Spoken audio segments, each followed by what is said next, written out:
దేహమునకు దీపముని కన్నే సుమా.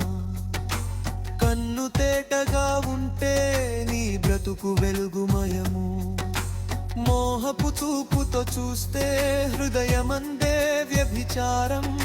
వ్యర్థమైనవి చూడకుండా నీ కన్నులు త్రిప్పివేసుకో. ఒక అవయవము పోయినా మేలే, నరకమున పడకుంటే చాలు. నీ హృదయమును కాపాడుకో, అది జీవధారల నిలయము. సాగిపోకు సోదరా, లోకమాయలో జారిపోకు నేస్తమా.